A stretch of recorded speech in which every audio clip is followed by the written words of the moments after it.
Assalamualaikum warahmatullahi wabarakatuh. Ila hadratin Nabi Mustafa Rasulullah sallallahu alaihi wasallam, thumma alihi al-kiram wa ashabihi al-kiram, subhanallah. A'udzu billahi minasyaitonir rajim. Bismillahirrahmanirrahim. Alhamdulillahi rabbil alamin. Ar-rahmanir rahim. Maliki yaumiddin. Iyyaka na'budu wa iyyaka nasta'in. Ihdinas siratal mustaqim.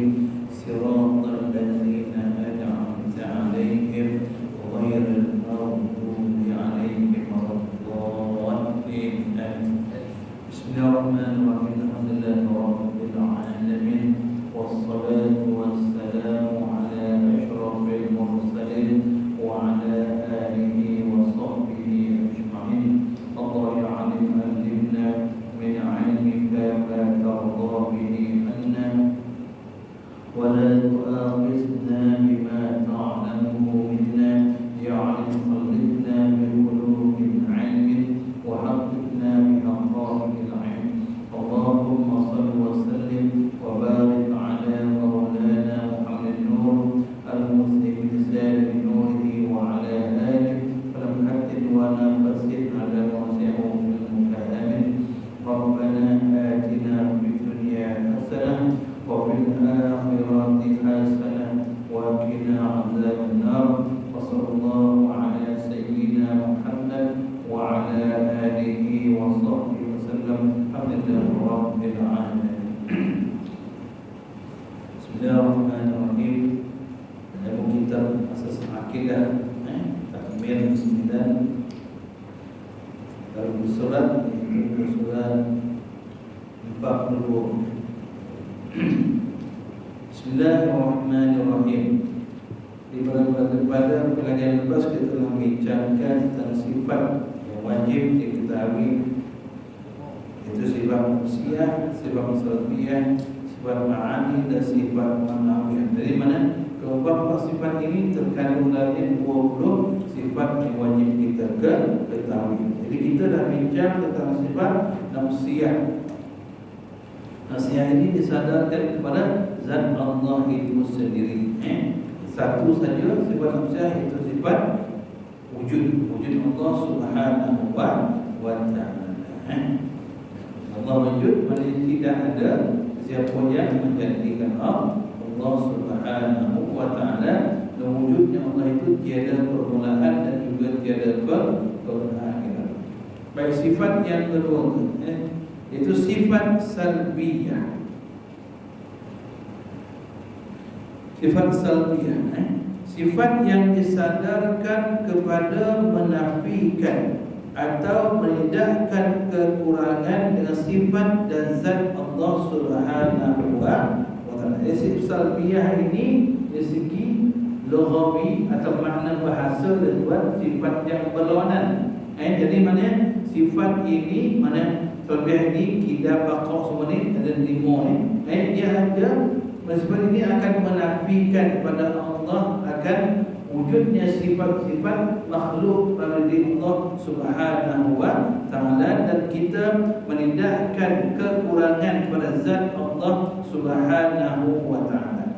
Sifat salbiyah ada 5, itu yang pertama qidam, kedua baqa, ketiga mukhalafatuhu ta'ala lil hawadis, keempat qiyamuhu ta'ala bi nafsihi, kelima wahdaniyah. 5 sifat Allah ini, semuanya Allah ini termasuk dalam sifat salbiyah. Wujud hanya pada sifat nafsiyah. Maknanya 5 sifat qidam, baqa, mukhalafatuhu lil hawadis, qiyamuhu nafsihi dan juga wahdaniyah termasuk dalam sifat salbiyah. Itu menafikan pada sifat qidam, sifat baqa, sifat mukhalafah hadis al-hawadis, qiyamun nafsi dan juga wadiyahnya. Ada sifat makhluk, ada perkara tersebut. Sifat kekurangan. Sebab-sebab sifat sifat ini dinamakan dengan sifat-sifat salbiyah. 5 sifat itulah yang menolak dan menafikan Allah Subhanahu wa taala bersifat dengan lawannya. Jadi bersifat dengan lawannya itu makhluknya, dan segala sifat kekurangan atasnya.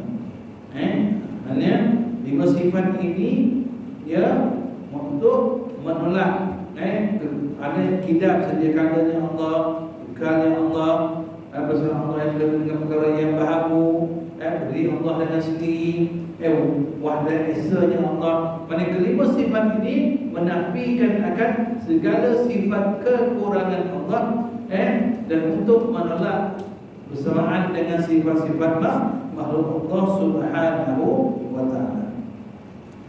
Seperti kenyataan di bawah. Pertama, kidab.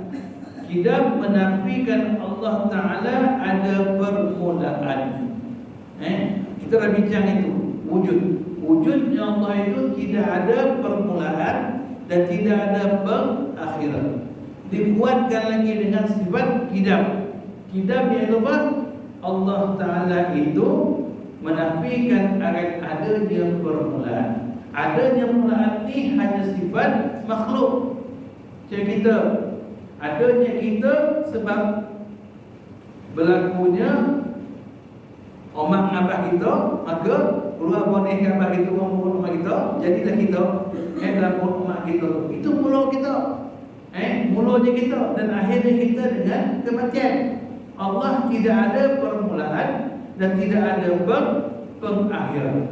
Jadi itu sifat kidam Allah. Itu Allah tidak ada permulaan. Jangan kita layan kalau ada lintasan-lintasan yang dilakukan oleh syaitan untuk menyesatkan kita dengan menyata lintasan dengan Allah itu betul baik, Allah itu betul baik, kan Allah itu tak ada apa-apa. Macam mana? Itu semua itu Tuhan boleh menyebabkan hati kita ini boleh terroyak. Jadi tolak. Lintas itu tolak terus. Jangan kita bincang benda itu. Jangan kita fikirkan benda itu dengan kita menolong dengan diri sendiri. Kita fikir diri sendiri. Kita tak jawab, kita fikir lama gila kita. Jadi bila kita fikir benda terus, sebab dia boleh menyesatkan kita. Itu sifat kidam Allah tidak ada permulaan. Kemudian yang kedua, baqa. Baqa menafikan Allah ada kesudahan. Baqa maksudnya kekal. Kekal. Sifat baqa Allah. Baqa Allah, baqa li zati. Baqa li zati. Baqa dengan kekal dengan diri Allah itu sendiri. Mana Allah tidak akan mati. Allah tiada ada pengakhiran. Yang ada pengakhiran kita yang ada pengakhiran. Ketiga, mukhalafatuhu ta'ala lil hawadis. Maksudnya menafikan persamaan Allah Ta'ala dengan segala yang baru. Menafikan Allah, bersalahan dan Allah Ta'ala itu bersifat dengan sifat baru. Apa dia baru? Sifat baru apa? Makhluk Allah. Kita makhluk Allah. Kita bersifat hawadis baru. Allah dia tak bisa bersifat hawadis. Bersalahan Allah dengan sifat baru. Apa ni? Kalau ada orang kata Allah bertangan, Allah bermata, Allah bermulut, Allah bercakap penuh mulut macam kita, Allah melihat menggunakan mata macam kita, Allah turun daripada langit ke bumi macam kita, turun tangga daripada atas dan bawah keluar. Tak, salah tu. Kalau kita beriktikad macam tu, kafir kita. Sebab kita menyamakan Allah Ta'ala dengan makhluk Allah. Jadi berhati-hati bila kita berkata-kata. Takut kata-kata kita itu menyebabkan kita melibatkan nama Allah Subhanahu wa, kita kena bersihkan Allah ini dengan segala sifat-sifat kekurangan Allah, segala sifat-sifat baharu Allah. Apa sahaja yang mengaitkan dengan sifat baharu makhluk, itu bukan Allah. Ini yang berlaku ke mana? Wali Allah yang bernama Syekh Abdul Qadir Al-Jilani. Ketika beliau bermusafir, bila tiba satu wadi atau satu oasis, maka dia berkemah ke sana. Bahawasanya ada malam tu beribadah di Allah Subhanahu wa taala di oasis ada di pasir. Tiba-tiba datang satu cahaya yang sangat terang, menyatakan kepada Syekh Qadir, aku Tuhan. Hari ini aku halalkan segala perkara yang diharapkanmu wahai Qadir. Syekh Qadir pun tahu bahawa itu bukan Allah. Itu bukan Allah, itu bukan Tuhan. Sebab Allah itu tidak bersifat macam sifat makhluk. Cahaya itu makhluk, cahaya Allah berbeza dengan cahaya makhluk. Apa itu Tuhan tengok pada siang hari itu cahaya makhluk. Malam ni golap ni pun satu cahaya, ini pun sifat makhluk. Apa yang ada di dunia semua makhluk Allah Subhanahu wa taala. Maka Syekh Qadir menafikan, kau bukan Allah, kau bukan Tuhan, kau syaitan, iblis, laknatullah. Cuba untuk menyesatkan syaitan cuba untuk menyesatkan Syekh Abdul Qadir Al-Jilani. Tapi Syekh Qadir dia tahu, aku datang kita tuan, kalau kita tahajud tengah malam, datang cahaya rumah kita, depan kita, cahaya tak kita. Orang tahajud takut kita terpengaruh, terpercaya dengan benda tersebut. Dan besok nanti malam kita semua dari Tuhan datang, tidak halalkan segala yang telah halal, segala yang haram dan kalah kita.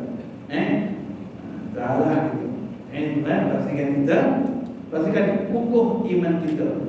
Pasangkan jiwa kita mukhalafatuhu lil ta'ala lil hawadis. Berserahan Allah itu dengan segala sifat-sifat yang baik. Semua makhluk dalam dunia ini semua bahagia, semua makhluk Allah Subhanahu wa taala. Yang keempat, qiyamuhu ta'ala bi nafsihi.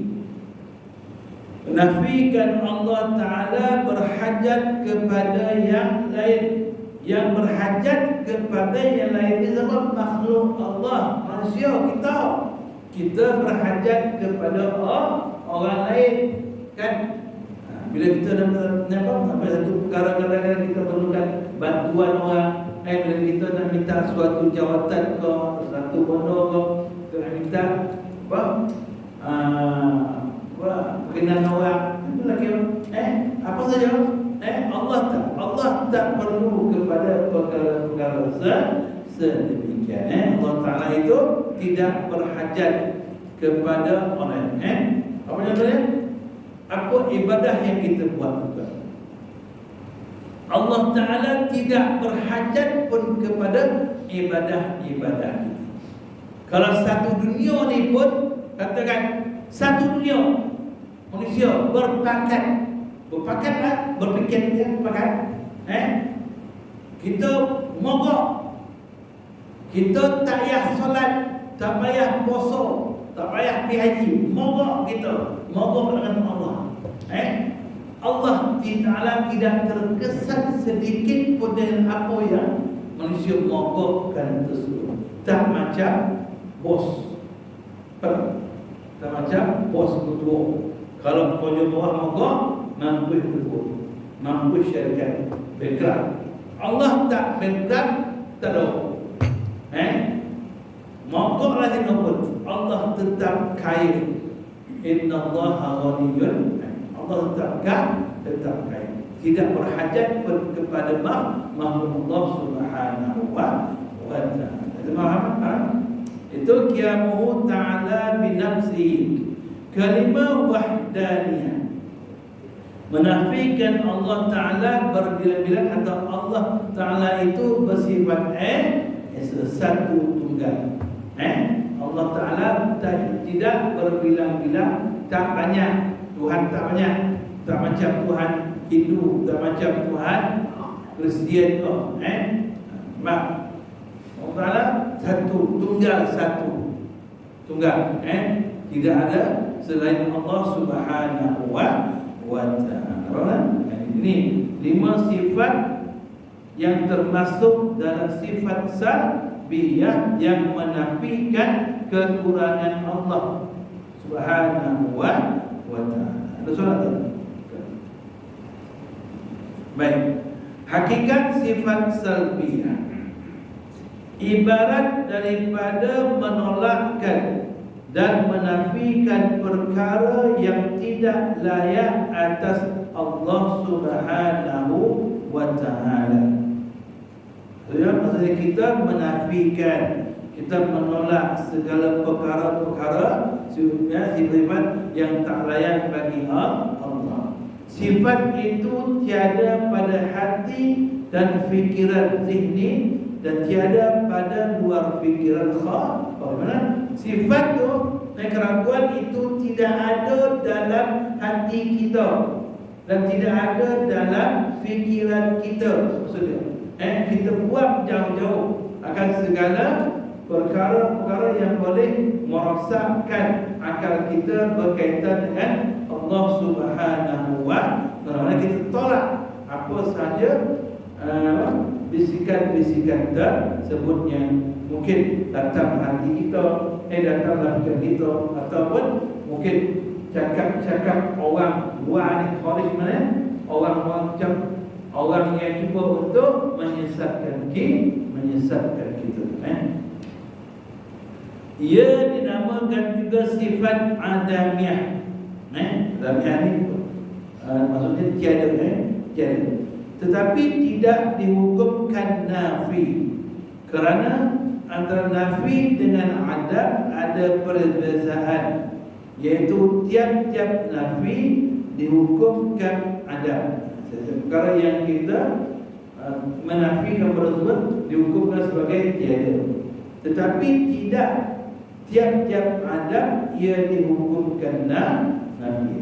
Belajar dengan benda tak ada tu, sebenarnya kita boleh menafikan. Seperti sifat salbiyah, maka ia ada tetapi tiada nafi. Maka nyatalah ada itu am dan nafi itu itu kita tentang dia bicarakan mula sekali penulis bicarakan tentang maksud salbiyah itu sendiri, itu menafikan segala kekurangan Allah Subhanahu wa ta'ala.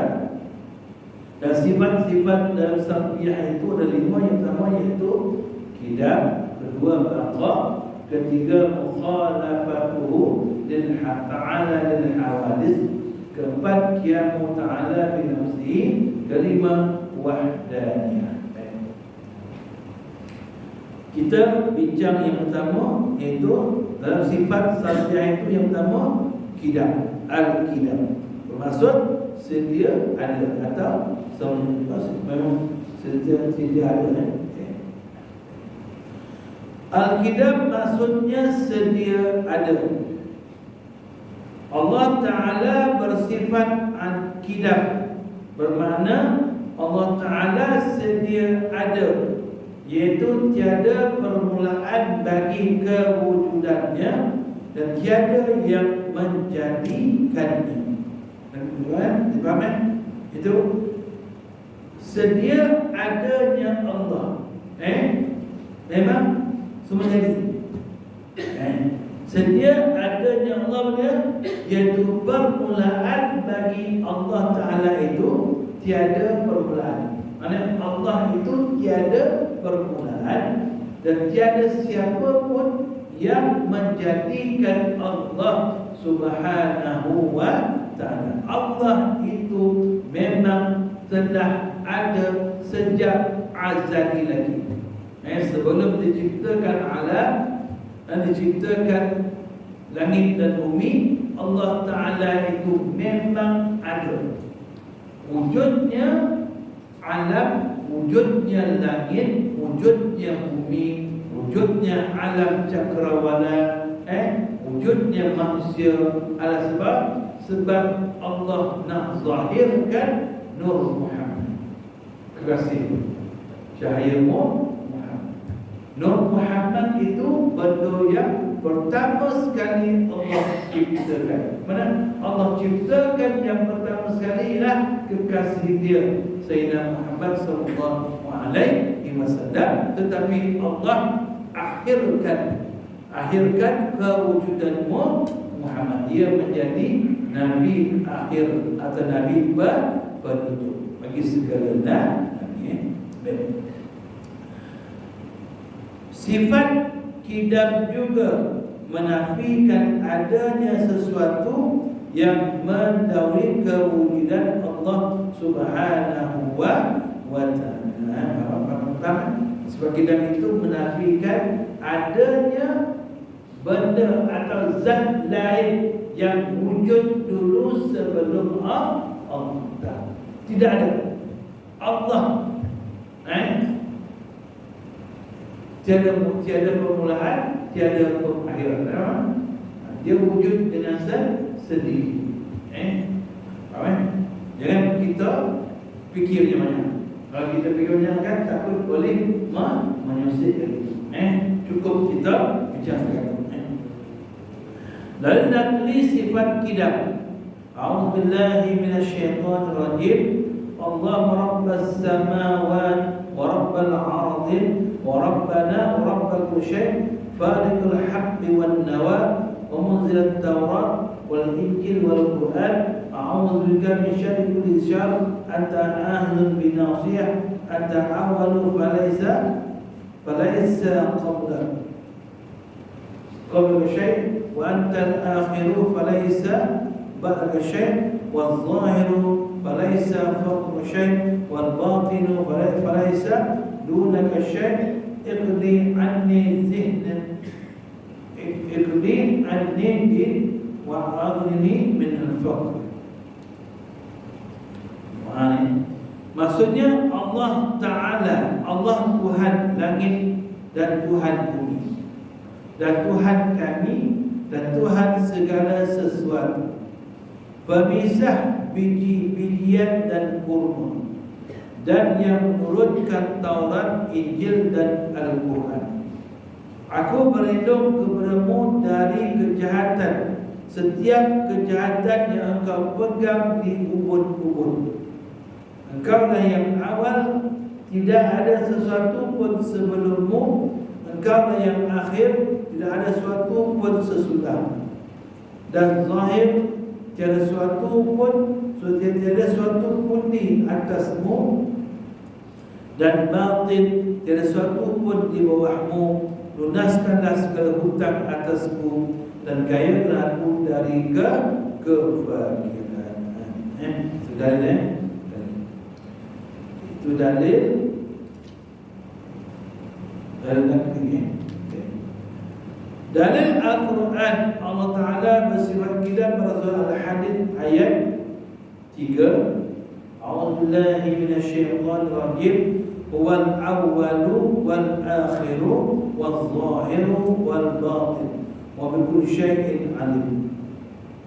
Dialah yang awal dan yang akhir dan yang zahir serta yang batin, dan dialah yang maha mengetahui akan tiap-tiap sesuatu. Itu dalil dalam Al-Quran berkaitan dengan sifat kidam Allah Subhanahu wa ta'ala.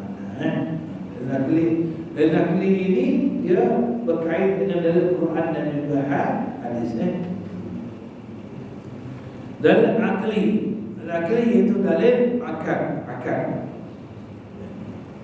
Jikalau Allah Subhanahu wa ta'ala tidak bersifat kidam, nescaya dia baharu. Jika Allah Ta'ala itu baharu, maka tentulah Allah Ta'ala memerlukan pencipta lain untuk menjadikannya. Right? Kalau Allah Ta'ala itu tidak bersifat kidam, ini kata tulis, bila dia tidak bersifat sedia kala, sedia ada, maka dia pastilah bersifat baharu macam itu. Ini benda atau zat atau benda yang baharu ini, dia memerlukan kepada orang yang menciptakan, orang yang mewujudkan. Sekiranya ada pencipta lain untuk menjadikannya, menjadikan Allah, berlakulah daur, yakni putaran dan tasalsul atau rantaian. Kedua-duanya mustahil kerana tiada kesudahan. Kalau Allah tu dia ada pencipta dan maka pasti akan berlaku macam rantaian lah. Ada orang kan sentiasa menjadikan akan segala benda-benda tersebut, termasuklah Allah Subhanahu wa Ta'ala. Wajar Allah mati hidup balik sebab ada pencipta. Allah itu ada pencipta, tapi Allah itu tiada pencipta. Allah yang pencipta. Allah itu bersifat tidak sedia ada. Apabila disebut Allah Ta'ala bersifat dengan kidam, jadilah dia qadim. Contohnya seperti Zaid. Apabila dikatakan ia bersifat dengan anjur, saya disebutlah dia itu penganjur. Dalam tauhid itu ada satu perkataan yang sama makna dengan qadim, iaitu azali. Itu maksud qadim itu. Qadim maksudnya telah wujud sejak dahulu kali. Azali, ada sejak dahulu kali. Itu maksud azali. Qadim dan azali maksud yang sama. Allah itu telah wujud sejak dahulu lagi. Sebab Allah itu tidak ada permulaan, dia memang sudah sedia ada wujud. Pasal dekat dalam hati kita, Allah Ta'ala itu bersifat kidam, iaitu Allah itu memang telah sedia ada, tidak ada pencipta bagi Allah Subhanahu wa Ta'ala. Ini pembahasan ulama ni. Kita baca lah. Pendapat pertama, setengah ulama mengatakan kedua perkataan ini, itu perkataan apa? Kidam dan juga azali itu bersama maknanya itu suatu yang tiada permulaan bagi. Ini pembahasan ulama tauhid. Ulama yang pertama, bulan yang pertama kata qadim dan azali itu dua perkataan yang sama makna, iaitu maksudnya tiada permulaan bagi Allah Subhanahu wa Ta'ala. Pendapat yang kedua, setengah ulama yang lain pula berkata antara kedua perkataan qadim dan azali itu ada beza. Berapa kata? Ada perbezaan antara makna qadim dan makna azali. Sebab pendapat pertama kata tadi, pertama kata qadim dan azali tidak ada perbezaan, makna dia sama, iaitu tiada permulaan bagi Allah. Pendapat kedua pula kata qadim dan azali itu ada perbezaan, iaitu qadim disebut pada perkara yang ada, yakni mawjud sahaja, seperti zat Allah Ta'ala qadim dan qudrahnya qadim. Adapun azali itu disebut pada perkara yang ada,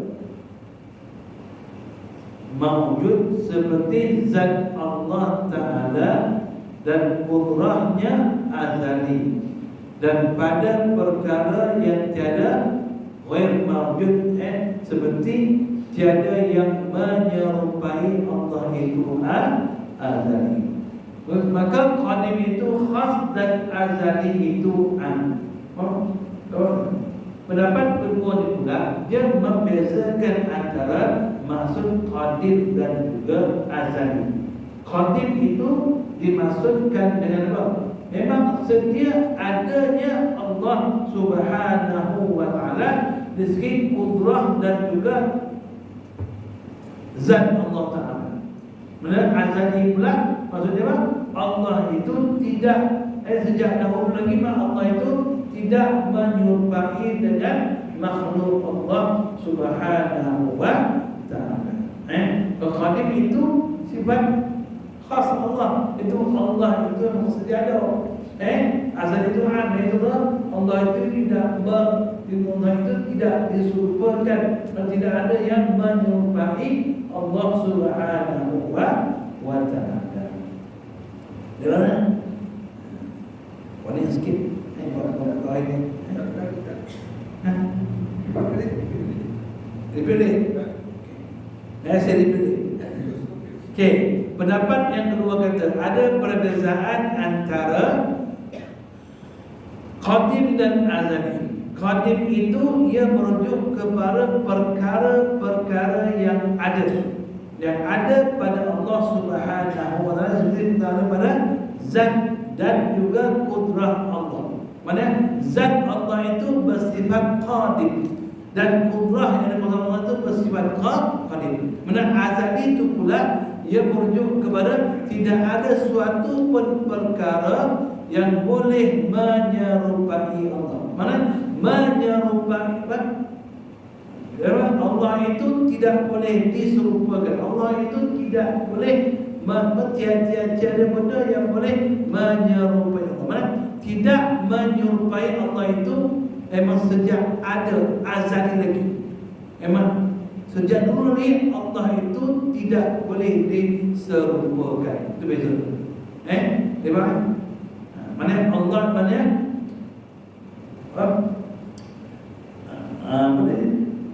Qadim ni, qadim dengan apa? Azali. Qadim itu merujuk kepada zat dan juga qudrah Allah sejak ada sejak dulu. Mana? Azali pula merujuk kepada Allah itu tidak menyerupai dengan makhluk Allah Subhanahu wa Ta'ala. Sejak dulu, sejak azali lagi Allah itu tidak ada satu pun boleh menyerupai Allah Subhanahu wa Ta'ala. Itu pendapat yang kedua. Tapi sebenarnya qadim dan azali itu satu perkara yang sah. Maksudnya sama. Qadim sedia ada, azali pun sedia ada. Boleh. Tiap-tiap qadim itu azali, tetapi bukan setiap azali itu qadim. Itu pendapat yang kedua. Jadi pendapat yang diterjemahkan adalah pendapat yang pertama, itu qadim dan azali itu satu perkara yang sama di sisi Allah Subhanahu wa Ta'ala. Okey. Betul? Okay. Kita tengok bahagian qadim. Ini dalam. Ini kalau orang tu lah. Bahagian qadim. Qadim yang berkaitan dengan nama terbahagi kepada 4 bahagian. Pertama, qadim sifati. Maksudnya tidak ada permulaan bagi sifat Allah Ta'ala. Kedua, qadim zati. Tidak ada permulaan bagi zat Allah Ta'ala. Ketiga, qadim idafi. Terdahulu suatu atas suatu seperti bapa daripada anak. Keempat, qadim zamani. Dahulu masa atas suatu sekurang-kurangnya setahun. Jadi maksudnya qadim itu ada 4 bahagian. Yang pertama, qadim sifati. Maksudnya sifat Allah itu tidak ada permulaan. Memang sedia ada sifat Allah. Sifat Allah itu sedia ada. Faham? Dia ada. Kedua, qadim zati, iaitu tidak ada permulaan bagi zat Allah. Zat Allah itu memang sedia ada pada Allah Subhanahu wa ta'ala. Zat itu diri Allah sendiri. Allah itu memang sudah sedia ada. Ketiga, qadim idhafi, terdahulu suatu atau seperti bapa daripada amalan. Allah itu memang sejak dulu memang ada. Sebelum wujud kita, Allah itu memang ada. Macam bapa dua-dua baru anak contoh. Tapi Allah itu memang sedia ada. Sebelum kita wujud, Allah itu telah wujud. Keempat, qadim zamani, bermasa atas suatu masa itu merupakan makhluk Allah. Sebelum adanya masa, maknanya Allah itu sudah ada. Allah yang menciptakan masa. Allah yang menciptakan hari, Allah menciptakan tahun, Allah menciptakan saat, Allah menciptakan jam. Benda-benda itu tidak sebelum ini tidak pernah wujud. Biar Allah yang menciptakan benda-benda tersebut. Mana Allah sedia ada sebelum adanya masa-masa tersebut.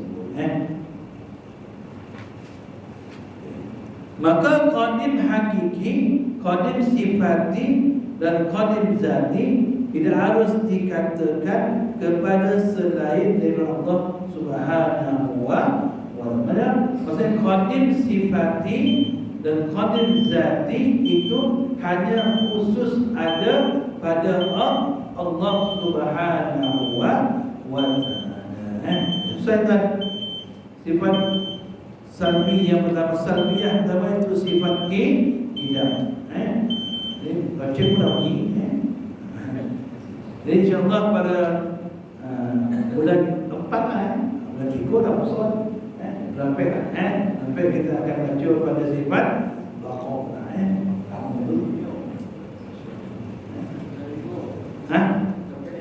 Sampai 5 lah, sampai 5